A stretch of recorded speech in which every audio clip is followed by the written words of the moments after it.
Assalamualaikum warahmatullahi wabarakatuh. Selamat pagi, salam sejahtera untuk kita semua.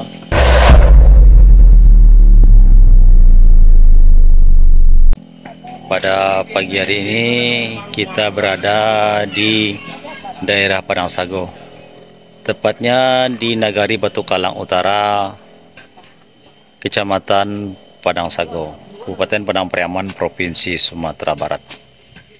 Kita sekarang melihat suasana alam yang ada di sini, sekaligus dengan dilatar belakangi tumbuhan atau buah pepaya. Bagaimana penelusuran kita ke lokasi ini? Ayo ikuti tayangan saya berikutnya.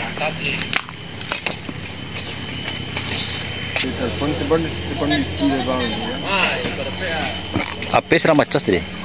Iya, ini saya sendirian juga tadi. Iya. Jadi pepaya ini dimiliki oleh Bapak Maibtu Maifrizon, Babin Batu Kalang. Sama dia.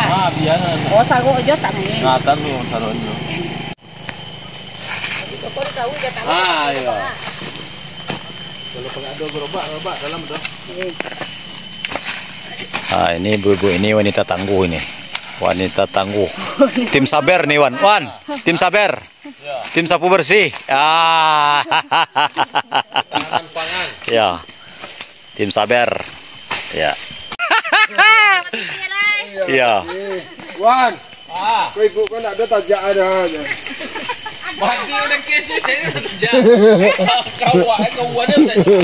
Tapi tajam-tajam bu tu. Ndak lagi sama-sama aku deh. Sama buku ya. Dan ditiru lah kayak Medan ibu-ibunya Kaladang. Itulah nasi kami di Sikoma, Pak. Iya. Kita jangan nasi itu Bapak mau tibo Sikoma macam tu. Oh ibu dari mah? Kampung ibu Siko nak?